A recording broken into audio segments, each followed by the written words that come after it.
చివరి క్షణంలో వైసీపీ తలుపులు మూసేసి ఆ క్షణంలో టీడీపీ తలుపులు తెరిచినా వెళ్ళరా? అంటే ఇప్పుడు ఏదైనా కానీ హైపోథెటికల్గా క్వశ్చన్స్, ఎందుకంటే మనం తర్వాత ఫ్యూచర్లో ఏం జరుగుతుంది అనేది అయితే డెఫినెట్గా మనం చెప్పలేము. డెఫినెట్గా వైసీపీలోనే మనకు న్యాయం జరుగుతుంది.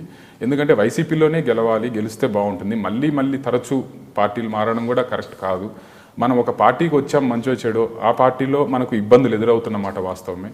ఆ ఇబ్బందులను అధిష్టాన వర్గం సెటరేట్ చేస్తుంది. మనలాంటి కమిట్మెంట్ ఉన్న వ్యక్తులను అంత సులువుగా పోగొట్టుకుంటారా అనే ఆశ, అది దింపుడు కళ్ళం ఆశ కావచ్చు లేదా హోప్ కావచ్చు, ఏ పదం వాడినా ఏది వాడినా ఆ హోప్ అయితే ఉంది. చూద్దాం, వేచి చూద్దాం. మీరు టీడీపీని వీడి వైసీపీలోకి వచ్చినప్పుడు కొత్తకోటలో విజయం ఆధ్వర్యంలో ఒక బహిరంగ సభ ఏర్పాటు చేశారు. ఆ బహిరంగ సభలో మీరు కొన్ని వ్యాఖ్యలు చేశారు. అంటే మీరు కోట్లకు అమ్ముడు పోయి వైసీపీలోకి వెళ్ళిపోయారు, దాదాపు 30 కోట్లు ఇచ్చాడు జగన్మోహన్ రెడ్డి అనేసి.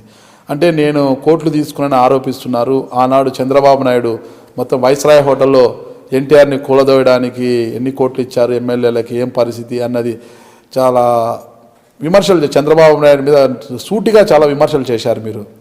అంటే ఆనాడు ఆ విమర్శలు చేశారు కాబట్టి ఈనాడు టీడీపీలోకి వెళ్ళడానికి కూడా మీరు వెనకడుగు వేస్తున్నారన్నది ఒక ఆరోపణ. దీనికి మీ సమాధానం? అట్లా ఏముండదండి రాజకీయాల్లో విమర్శలు. నేను ఇందాక మొదట్లోనే చెప్పినట్టు ఇవి after all politics. We are not doing any factionism here.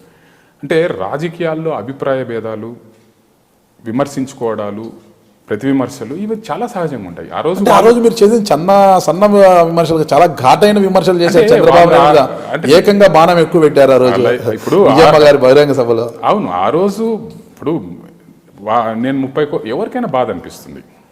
ఇప్పుడు ఒక అంశం మీద విభేదించి బయటకు వెళ్ళాం, నచ్చిన బయటకు వచ్చేసి వేరే రాజీనామా చేసి కూడా వచ్చాం, అందులో పదవి కూడా వదులుకొని వచ్చాం. ఆ సందర్భంలో కొంతమంది నాయకులు 30 కోట్లకు అమ్ముడు పోయారు, 40 కోట్ల కానీ బాధ పడిన క్షణంలో ఆ రోజు గట్టిగా రియాక్ట్ అయినాం. కానీ నేను అలా గట్టిగా రియాక్ట్ అవ్వడం కూడా నాకు నష్టం జరిగింది. ఆ రోజు నేను గట్టిగా రియాక్ట్ అవ్వడం, వైసీపీ తరపున చాలా గట్టిగా నేను వాయిస్ వినిపించాను. వైసీపీ తరపున ఆ రోజు వాయిస్ వినిపించే వాళ్ళు చాలా కొద్ది మంది ఉన్నారు ఆ రోజుల్లో. ఆ గట్టిగా నేను వాయిస్ వినిపించడం వల్ల కూడా నాకు నష్టం జరిగింది. నేను ఆ రకంగా కూడా నష్టపోయాను. సరే, ఏదో వాళ్ళు విమర్శలు చేశారులే, మనకెందుకు, మన పని మనం చేసుకుందాం అనుకుని ఉంటే బాగుండేది. కానీ వారి విమర్శలకు ప్రతి విమర్శలు చేస్తూ పార్టీ స్టాండ్ను ఇక్కడ మీడియా పరంగా కానీ గట్టిగా నేను పార్టీ వాదన చాలా గట్టిగా తీసుకెళ్లడం వల్ల తెలుగుదేశం వాళ్ళు మరింత ఎక్కువగా నా మీద కాన్సన్ట్రేట్ చేయడం జరిగింది. ఆ రోజు ఎలక్షన్స్లో ప్రవీణ్ అనేవాడిని ఎట్టైనా ఓడించాలి అనే అంశాన్ని వాళ్ళు గట్టిగా తీసుకొని ఫోకస్డ్గా పనిచేశారు. నాకేమో పార్టీలో ఉన్న ఇంటర్నల్గా ఉన్న సమస్యలు, ఈ సమస్యలన్నిటితో నష్టం జరిగింది నాకు. బట్ విమర్శలు చేసిన మాట వాస్తవం, వాళ్ళు చేశారు, ఆ రోజు నేను చేశాను. అంటే మీరు వైసీపీలో చాలా బలంగా గొంతు వినిపిస్తూ వచ్చారు ప్రతి. అంటే స్థానికంగా ఉన్న పరిస్థితులను పక్కన పెడితే అధినేత నుంచి, అంటే వైఎస్ జగన్మోహన్ రెడ్డి నుంచి మీకు ఎలాంటి సహకారం ఉండేది పార్టీలో? అంటే నాకు బాగానే సహకరించారండి జగన్మోహన్ రెడ్డి గారు. నేను ఎమ్మెల్యేగా ఉన్నంత వరకు ఆ రోజు అంతా బాగానే సహకరించారు అతను. ఈరోజు కూడా నాకు సహకరించలేకపోవడం ఏం లేదు. కానీ కొన్ని పరిస్థితుల వల్ల, అంటే జిల్లాలో నెలకొన్న ప్రత్యేకమైన పరిస్థితులు, ఆ పరిస్థితులు ఏంటో మాకైతే ప్రత్యక్షంగా తెలియదు. ఎందుకంటే మేము టీడీపీ నుంచి వైసీపీలోకి వచ్చిన వాళ్ళం కానీ కాంగ్రెస్ నుంచి వైసీపీలోకి వచ్చిన వాళ్ళం కాదు. కాబట్టి వాళ్ళ మధ్య ఉన్న రిలేషన్స్ కానీ ఇంకోటి కానీ అది మనకు తెలియదు. బట్ ఆ రోజు ఎంకరేజ్ చేశారు. ఆ రోజు నేను అన్కండిషనల్గానే వెళ్ళాను. అసలు కనీసం మీరు టికెట్ ఇస్తారా ఇవ్వరా అని కూడా అడగకుండా వెళ్ళాను. అయినా నాకు ఇచ్చారు, టికెట్ ఇచ్చారు. సరే, నా దురదృష్టము అక్కడ జిల్లాలో ఉన్న స్థానికంగా ఉన్న పరిస్థితుల వలన ఓడిపోవడం జరిగింది. సహకరించారు, ఆ రోజు సహకరించారు, ఈరోజు కూడా సహకరిస్తారని అనుకుంటున్నాం.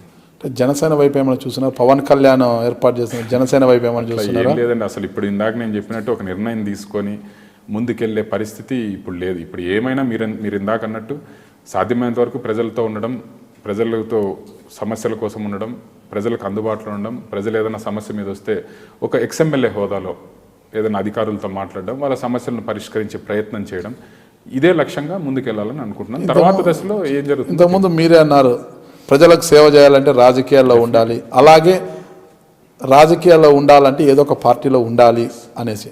అటువైపు వైసీపీలో మీకు సీటు రాక, వైసీపీలో సీటు రాక, ఒకవేళ సీటు రాలేదు, టీడీపీలోకి వెళ్ళకపోతే మీరు దీర్ఘకాలం పాటు రాజకీయాలు చేయాలంటే ఏదో ఒక రాజకీయ పార్టీని ఆశ్రయించక తప్పదు కదా.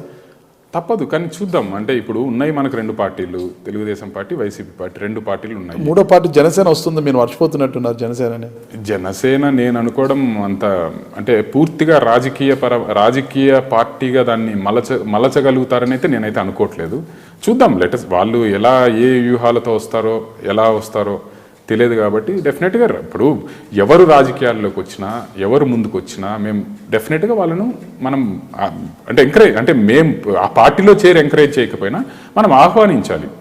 రాజకీయాల్లోకి మన పవన్ కళ్యాణ్ గారు వచ్చినా లేదా ఇంకొక వ్యక్తి వచ్చినా ఎవరు వచ్చినా రండి, రాజకీయాల్లో మీ విధానాలు చెప్పండి, మీరు ప్రజలకు ఇప్పుడున్న పార్టీల కంటే మరింతగా మేము మేలు చేస్తాం, మరింతగా మేము మీకు సహాయపడతాం, విధానాల్లో ఈ రకమైన మార్పులు తీసుకొస్తాం అని చెప్పినప్పుడు మనం వినాలి, వాళ్ళని స్వాగతించాలి.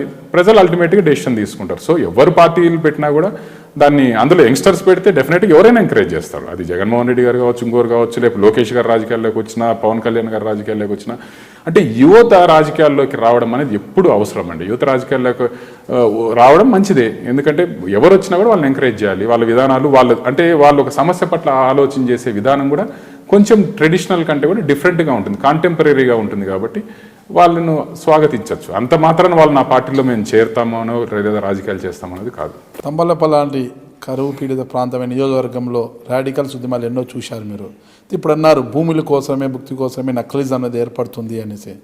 ఇంతకు మీరు నక్సలిజాన్ని సమర్థిస్తున్నారా, వ్యతిరేకిస్తున్నారా? డెఫినెట్గా అండి, నేనైతే వ్యతిరేకించడం సమర్థించడం అని కాదు, కానీ ఏదో వాళ్ళు నమ్మిన